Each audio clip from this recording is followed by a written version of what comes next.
धन नहीं मिलेगा, क्योंकि धन को तो पहले से ही दे देते हैं। लेकिन सज्जनों, हृदय से भावनाओं से आशीर्वाद जरूर देते हैं। आशीर्वाद का मतलब चमत्कार मत लेना। पहले ऋषि मुनि कहते थे ना, श्राप देते थे तो लग जाता था, आशीर्वाद देते थे तो भी लगता था। जब पहले के समय में ऋषि मुनियों का, माता पिता का श्राप लगता था, तो आज का श्राप नहीं लगेगा। उस जमाने में जब श्राप लगता था तो उस जमाने में भी वही मिट्टी रही, वही पानी रहा, वही आग रही, वही हवा रहा, सब कुछ एक जैसे रहा। तो श्राप लगता था तो आज भी लगेगा।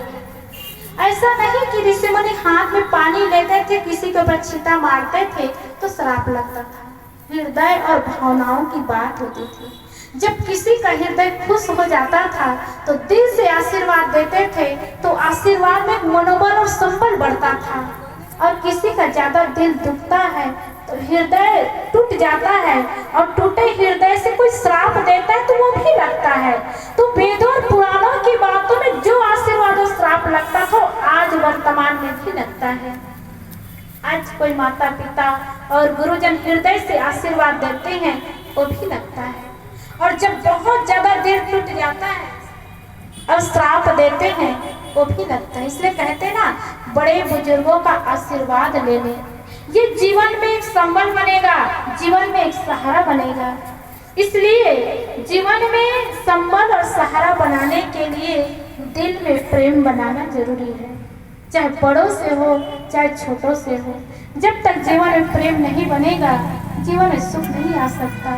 धन और संपत्ति पाकर के हम जीवन में सुख चाहेंगे, तब तो बड़े बड़े धनवानों के यहाँ सुख की कमी नहीं होगी। अमेरिका जैसे संपन्नशाली देश में सबसे ज्यादा नींद की गोली बनती है। महीना भर में लाखों नहीं करोड़ों रुपया नींद की गोली में खत्म होती है। आज हमारे भारत देश में अब इसकी कमी नहीं हो रही है। यहाँ भी लोगों को नींद नहीं आ रही है, और नींद के लिए हजारों लाखों रुपया खत्म कर रहे हैं। वो धन भी किस काम का, जिसमें रात को चैन ना आए, दिन को चैन ना आए और रात को नींद ना आए। कम से कम ऐसा जीवन तो जिए कि रात को नींद आ सके और दिन को चैन आ सके। हमारे तन से, मन से, वाणी से किसी को कष्ट ना हो, किसी को दुख ना हो, ऐसा व्यवहार कर सके। और उसके लिए बहुत धनवान हो तभी होगा, ऐसी बात नहीं है। जीवन में व्यवहार बहुत बड़ी बात होती है, इसलिए व्यवहार को सामने लाए। देवियों को भी चाहिए कि घर को सजाने वाली, घर को संभालने वाली देवियां होती है। देवियां जैसे अपने चेहरा सजाती है, वैसे अपना जीवन सजाए, और जैसे जीवन सजाती है वैसे परिवार को सजाए। क्योंकि नारी घर की शोभा होती है। जिस घर में नारी नहीं है, वो घर में न सामान व्यवस्थित होता है, न उस घर का जीवन व्यवस्थित होता है। तो नारी घर की शोभा है। नारी ऐसे स्वभाव बनाए कि अपने घर को सजाए। लेकिन नारियों की एक आदत होती है, अपनी चाहना और कामना की पूर्ति के लिए स्वभाव क्या होता है, अधिकार किस पर होता है, पति पर। तो अपनी कामनाओं की पूर्ति के लिए क्रोध करती है, और क्रोध करती पति के लिए। तो अपनी इच्छा के लिए लड़ना, और लड़ते लड़ते हार जाए तब रोना, और रोते रोते थक जाए तब सोना, और सो करके उठना और पति से कहना मैं मायके चली जाऊंगी, तुम देखती रहना। ऐसा स्वभाव नारी बनाएगी तो घर नहीं चल सकता, परिवार नहीं चल सकता। और ऐसी नारियों के लिए ना बहुत कठिन होता है घर को बनाना और जीवन को बनाना। जैसे हाथी को गोद में बिठाना बहुत कठिन होता है, सही है ना?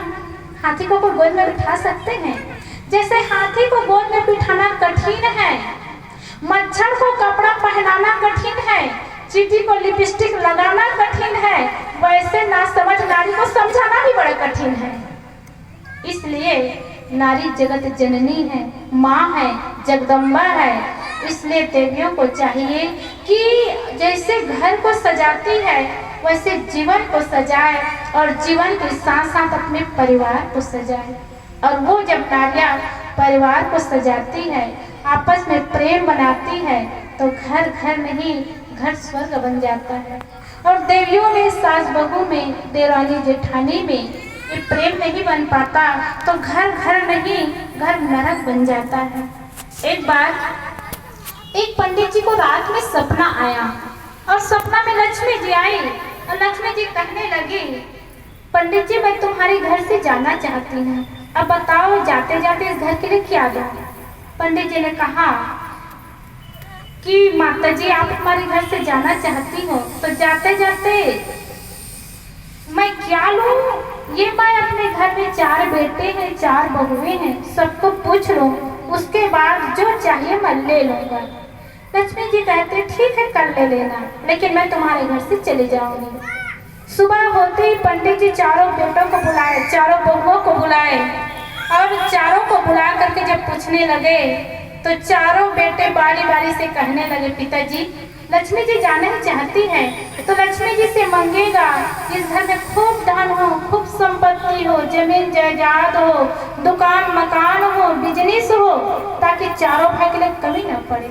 बहुओं की बारी आई, बहुएं भी बारी बारी से कहने लगी, पिताजी लक्ष्मी जी जाना ही चाहती है तो मांगेगा कि इस घर में चारों देवरानी जेठानी के लिए गहने की कमी न हो, सोना चांदी हो, दास दासी हो, ताकि काम करना न पड़े, दूध की धारा बहती रहे ताकि जीवन में कभी धन की